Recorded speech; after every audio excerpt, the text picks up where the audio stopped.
Hello, welcome back in magnet physics classes. Physics में terminology को समझना बहुत ही ज़रूरी होता है, क्योंकि फिजिक्स में टर्मिनोलॉजी का अच्छे से कंसेप्ट होने से आपको डेरिवेशन और न्यूमेरिकल दोनों बनाने में हेल्प करता है।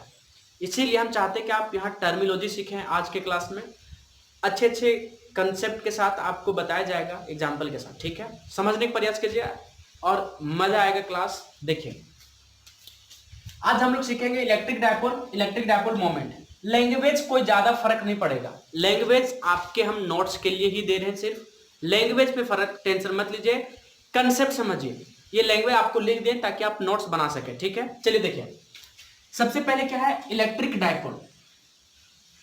इलेक्ट्रिक डायपोल, अच्छा डायपोल, ध्यान से देखिए, इलेक्ट्रिक डायपोल। ठीक है, इलेक्ट्रिक मींस चार्ज होता है, ये बात तो समझ में आ गया होगा अभी तक, क्योंकि हम शुरुआती से बताते जा रहे हैं कि इलेक्ट्रिक मींस क्या हो रहा है, चार्ज हो रहा है। ठीक है, डाई मींस क्या होता है, दो पोल।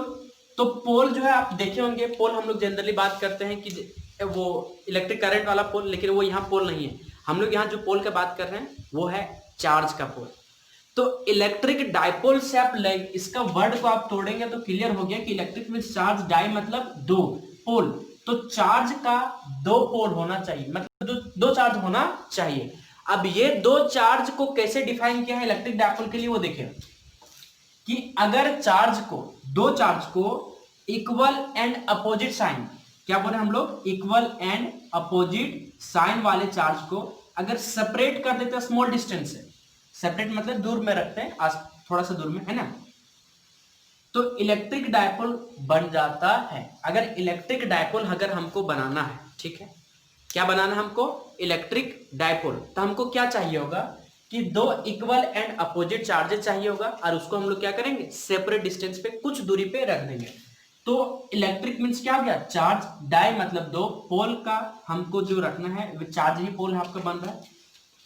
तो अगर चार्ज को, ये पोल ध्रुव होता है इसका, तो पॉइंट चार्ज के बारे में बात कर रहा, तो अगर दो चार्ज को, और वो दोनों चार्ज कैसे होना चाहिए, इक्वल होना चाहिए मैग्नीट्यूड में, और साइन में क्या होना चाहिए, अपोजिट होना चाहिए। अगर उसको हम लोग एक स्मॉल डिस्टेंस, और वो स्मॉल डिस्टेंस क्या मान लेते हैं हम लोग, 12 मान लेते हैं, अगर रख देते हैं तो वो आपका क्या बन जाता है, इलेक्ट्रिक डायपोल। और ये जो 12 है, दोनों का जो बीच का लेंथ है वही तुम्हारा क्या कहलाता है, इलेक्ट्रिक डायपोल। तो इसका मतलब क्या हुआ कि इलेक्ट्रिक डायपोल एक अरेंजमेंट है। इलेक्ट्रिक डायपोल क्या है, अरेंजमेंट है। किसका अरेंजमेंट है, इलेक्ट्रिक डायपोल जो अरेंजमेंट है, दो इक्वल एंड अपोजिट चार्जेस का अरेंजमेंट है, और सेपरेट क्या किया गया, स्मॉल डिस्टेंस। वही चीज को हम लैंग्वेज में लिखें। लैंग्वेज में देखिए, ध्यान दीजिए, बहुत सिंपल है कि an arrangement of two equal and opposite charges separated with small distance. वही आपको बोले कि ये नेगेटिव चार्ज है, ये पॉजिटिव चार्ज, इसको सेपरेट कर दिया क्या चाहिए, स्मॉल डिस्टेंस से। यह क्या कहलाएगा आपका electric dipole, separated with small distance is called electric dipole. ये कोई ज्यादा मैटर नहीं करेगा। 12 आपका क्या कहलाएगा, आपका डायपोल लेंथ। ठीक है, इसके बाद इलेक्ट्रिक डायपोल के बाद हम लोग इलेक्ट्रिक डायपोल मोमेंट है, इलेक्ट्रिक डायपोल मोमेंट। तो हमको तो ये बात समझ में आ गया कि इलेक्ट्रिक डायपोल किसको कहेंगे, अगर दो चार्ज को, और ये चार्ज कैसा होना चाहिए, साइन में अपोजिट होना चाहिए और मैग्नीट्यूड सेम हो जाना चाहिए। ठीक है, अगर इसको हम लोग क्या करते हैं, सेपरेट कर देते हैं, एक दूसरे के आसपास थोड़ा दूरी पर रख देते हैं, तो वो आपका क्या बन जाता है, इलेक्ट्रिक डायपोल मोमेंट बन जाता है। यही बात तो है। तो फिर इलेक्ट्रिक डायपोल मोमेंट क्या हो जाएगा, वो इलेक्ट्रिक डायपोल बन जाता है। तो ये इलेक्ट्रिक डायपोल क्या होगा, अगर ये चार्ज है, ये नेगेटिव ये पॉजिटिव है, इसका अगर मैग्नीट्यूड ले लें, अगर नेगेटिव होगा फिर भी पॉजिटिव हो जाएगा, और पॉजिटिव है तो वो पॉजिटिव है ही। इसका क्या कर सकते हैं, एक मैग्नीट्यूड ले लेते हैं, और ये जो लेंथ है, ये दोनों के बीच को जो सेपरेट किया है वो क्या कहलाएगा, आपका डायपोल लेंथ। अगर ये दोनों को गुना कर देते हैं तो वो क्या बन जाता है, आपका इलेक्ट्रिक डायपोल मोमेंट।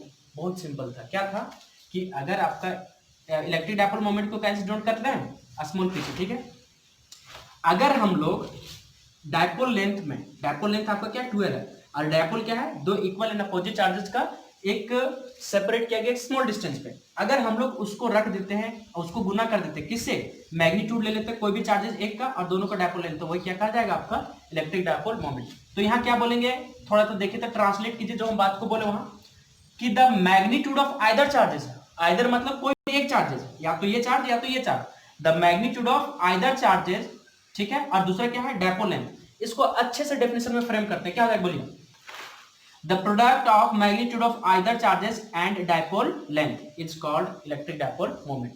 समझ में आ गया। इतना जो थ्योरी था उसको हम फ्रेम करके लैंग्वेज में क्या किया, लिख दिया। क्या लिखे हम लोग, यहाँ देख लीजिए, the product of magnitude of, क्या बोल रहे हैं हम लोग, the product of magnitude of either charges and dipole length. Dipole length क्या आपका 12 है, it's called electric dipole moment. बहुत सिंपल सी बात है। देखिए तो P इक्वल टू क्या आ गया आपका, Q12 हो गया, ठीक है। ये चीज को हम लोग गुना कर दिए, यहाँ आ गया। वेक्टर फॉर्म में क्या, P आपका वेक्टर फॉर्म है, इसका मतलब इसका होगा डायरेक्शन होगा। वेक्टर का क्या है, मैग्नीट्यूड के साथ साथ डायरेक्शन होना चाहिए। हाँ, अलग बात है कि अगर हमको पूरी अगर वेक्टर प्रूफ करना है तो ट्रायंगल ऑफ वेक्टर डायरेक्शन जाते हैं, लेकिन हम लोग उतना भी नहीं वेक्टर पढ़ रहे हैं। हम लोग सिंपल यहाँ जान रहे हैं किसका डायरेक्शन है, इसका क्या है, डायरेक्शन है। डायरेक्शन क्या है, नेगेटिव से पॉजिटिव। क्यों होगा नेगेटिव से पॉजिटिव, क्वेश्चन बनता है क्यों होगा नेगेटिव से पॉजिटिव, जबकि केमिस्ट्री में आपका कहां से होता है, पॉजिटिव टू नेगेटिव होता है केमिस्ट्री में, लेकिन फिजिक्स में क्या होता है, नेगेटिव टू पॉजिटिव। ये सिर्फ कन्विक्शन है, कन्विक्शन है और कुछ नहीं।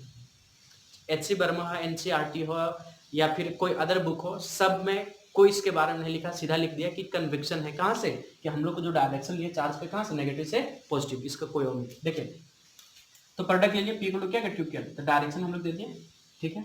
डायरेक्शन कहां से, नेगेटिव से पॉजिटिव। इसका कुछ प्रॉपर्टीज है, वो प्रॉपर्टीज में लिख लीजिए। प्रॉपर्टीज क्या क्या है इसका, प्रॉपर्टीज क्या क्या है इसका, कि इलेक्ट्रिक फील्ड लाइंस जो होंगे, सॉरी आपका जो इलेक्ट्रिक डायपोल होगा, ठीक है, वो इसका डायरेक्शन क्या होगा, नेगेटिव चार्ज से पॉजिटिव चार्ज, ठीक है। इसका एसआई मात्रा क्या होगा, कूलम मीटर। आपको ये सब चीज याद करने की जरूरत नहीं है, क्योंकि इस फॉर्मूला अगर आपको पता है तो आप सब कुछ लिख लेंगे। क्या लिख देंगे कि Q जो है आपका क्या हो गया, कूलम हो गया, और 12 के क्या होगा, लेंथ का मीटर। तो एसआई मात्रा क्या हो जाएगा आपका, कूलम मीटर, ठीक है, ठीक है। अगर आपको फिर क्या पूछा जाए आपको कि बताइए इसका डायमेंशनल फॉर्मूला, तो P का अगर हमको डायमेंशनल फॉर्मूला निकालना है तो 2 का क्या होगा खत्म, Q का क्या होता है 80, और L का क्या होगा कैपिटल L। अच्छे से इसको लिख देंगे। आपको पता है कि M पे 0 लिखेंगे तो कोई फर्क नहीं पड़ेगा, L T ये, ठीक है। लेकिन आपको मोस्ट प्रोबेबली जो है ML करके ही लिखा हुआ मिलता है, ठीक है। तो इस टाइप को लिख देते हैं M0, मतलब इस पे कोई आपका फर्क पड़ने वाला नहीं। तो ये आई होप आपको अच्छे से समझ में आ गया होगा, ठीक है। इसको आप क्या करें, स्क्रीनशॉट ले लें, या तो फिर क्या करें, इसको आप पूरा लिख लें, ठीक है। चलिए अब न्यू टर्मोलॉजी के आगे और बढ़ते हैं हम लोग, ठीक है। इसको मिटाते हैं, ठीक है, मिटाते हैं। देखिए अब चलिए लिख लिए होंगे आप लोग, और आगे हम लोग अब थोड़ा सा और टर्मिनोलॉजी को सीखते हैं, ठीक है। वो आपका टर्मिनोलॉजी क्या है, linear charge density, surface charge density और वॉल्यूम चार्ज डेंसिटी। देखिए लीनियर चार्ज डेंसिटी कब हम लोग पढ़ेंगे, जब आपका कोई एक लाइन है, कोई क्या आपका एक लाइन है, और उस लाइन पे अगर आपका चार्ज है, उस लाइन पे आपका क्या अगर चार्ज है, ठीक है, ये क्यू है, अगर लेंथ आपका क्या है एल है, ठीक है, लेंथ क्या आपका एल है, ठीक। तो हम लोग लीनियर चार्ज डेंसिटी को कैसे डिफाइन करते हैं, charge per unit length is called linear charge density. Definition आपके लिए ज्यादा मैटर नहीं करता, चाहेंगे तो लिख सकते हैं, क्या लिखेंगे, charge per unit length is called linear charge density. ये जो चार्ज है आपका, ठीक है, प्रत्येक जो लेंथ है, पर लेंथ जहां से क्या करेंगे हम लोग कट करेंगे उस लेंथ को, वही आपका क्या कहलाता है, लीनियर चार्ज डेंसिटी।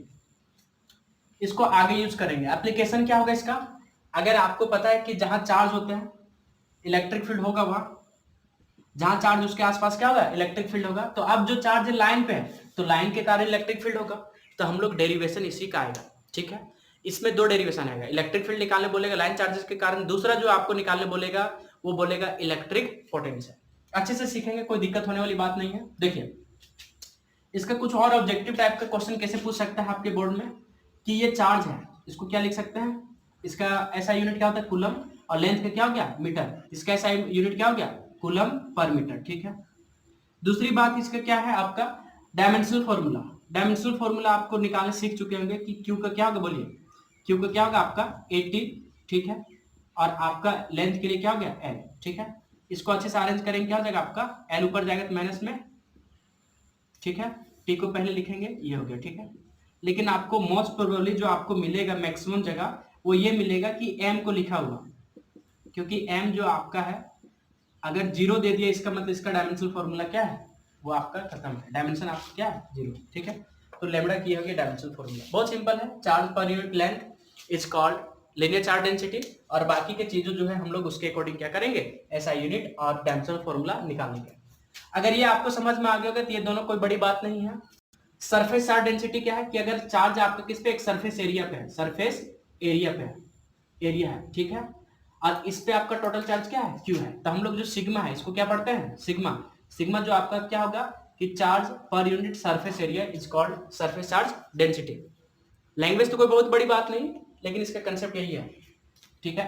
तो एसआई यूनिट क्या हो जाएगा इसका बताइए, तो ऊपर चार्ज है, नीचे मीटर स्क्वायर, एरिया का मीटर स्क्वायर होता है ना, बताइए, तो इसका एसआई यूनिट क्या हो गया, कूलम पर मीटर स्क्वायर, और भी क्या बोल सकते हैं इसको, कूलम पर मीटर, ऐसे भी लिख सकते हैं, ठीक है। इसका दूसरी बात क्या सीखेंगे हम लोग, डायमेंशनल फॉर्मूला। डायमेंशनल फॉर्मूला भी बहुत सिंपल है, क्यू जो है आपका, क्यू जो है आपका यहाँ क्या हो जाएगा 80, क्यू का क्या हो जाएगा आपका 80, एरिया का क्या हो गया आपका मीटर स्क्वायर, ठीक है, और एरिया का मीटर स्क्वायर है तो उसका क्या हो जाएगा ए स्क्वायर, एल स्क्वायर हो जाएगा, एल स्क्वायर हो जाएगा। तो इसको आप अच्छे से क्या करेंगे हम लोग, अरेंज करेंगे, इसको अच्छे से क्या करेंगे हम लोग, अरेंज करेंगे, तो क्या हो जाएगा बोलिए, एल के ऊपर जाएगा -2 हो जाएगा, नीचे क्या हो जाएगा आपका, बोलिए। अब जनरली आपको बोलेंगे कि एम लगाकर ही मिलेगा, ठीक है, और अगर यही दे दे तो अच्छी बात है, ठीक है, समझ में आ गया। अब हम लोग फाइनली क्या बात करते हैं हम लोग, वॉल्यूम चार्ज डेंसिटी। ये भी बहुत सिंपल है कि आपका अगर किस पे रहे, एक वॉल्यूम पे रहे, जैसे क्या हो गया आपका क्यूब है, अगर चार्ज आपका क्या हो गया क्यूब हो गया, ठीक है, अगर चार्ज आपका किस में हो गया क्यूबिक में, इसका वॉल्यूम क्या मान लेते हैं भी। इसको डिफाइन कैसे करेंगे, इसको रो पढ़ते हैं, इसके क्या पढ़ते हैं रो, बताइए, चार्ज पर यूनिट क्या हो जाएगा volume, is called volume charge density. इसमें आपको अच्छे से समझना कि क्या हो जाएगा इसका एसआई यूनिट, बोलिए, चार्ज का क्या हो गया कूलम, वॉल्यूम का क्या हो गया मीटर क्यूब, तो कूलम पर मीटर क्यूब हो गया। एसआई यूनिट इसका लिखना भी बहुत सिंपल हो जाएगा, बताइए, चार्ज के लिए क्या हो गया 80 और वॉल्यूम है मीटर क्यूब हो जाएगा, क्या हो जाएगा इसका मीटर क्यूब, ऊपर जाएगा क्या हो जाएगा आपका माइनस में हो जाएगा, तो L -3 टी को पहले लिखेंगे, ये लिखेंगे, और इसी चीज को रो को हम लोग क्या लिख सकते हैं अच्छे से m लगाकर m0, ठीक है। और एसआई यूनिट क्या हुआ इसका, उसका हो गया चार्ज का कूलम, वॉल्यूम का मीटर क्यूब, तो कूलम पर मीटर क्यूब। अच्छे से समझना था चीजों को, टर्मिनोलॉजी आपको अच्छे से सिखा दिया गया, ये सारी चीजें बहुत बेसिक्स है, ठीक है। डेफिनेशन आप चाहेंगे तो लिख सकते हैं, डेफिनेशन आपके लिए ज्यादा मैटर नहीं करेगा, बस इतना रख लीजिए कि आपका क्या रहेगा कि जो आपका लेमड़ा है, लीनियर चार्ज डेंसिटी, वो क्या है चार्ज पर यूनिट लेंथ है। ये आपका अगर सरफेस चार्ज डेंसिटी है तो आपको क्या बात करेंगे हम लोग, चार्ज पर यूनिट एरिया और वॉल्यूम में चार्ज पर यूनिट वॉल्यूम। इसी से आपका एसआई यूनिट भी निकल जाएगा, उसी से आपका क्या निकल जाएगा डायमेंशनल फॉर्मूला। और आपको अभी जितना टर्म बताएं, क्या क्या बताएं, electric dipole, electric dipole moment, और ये तीनों टर्म अच्छे से समझ होना चाहिए, क्योंकि इसके बाद जो डेरिवेशन आएगा यह सब कुछ चीज को हम लोग क्या करेंगे यूज करेंगे, और यूज करेंगे तो आपको आना चाहिए, ठीक है। तो एक वीडियो को आप एक बार नहीं 2 बार देख सकते हैं, ठीक है, नोट कर लीजिए, और अगर समझ आए तो अपने दोस्तों के साथ क्या कीजिए, शेयर कीजिए। Thank you, may God bless you।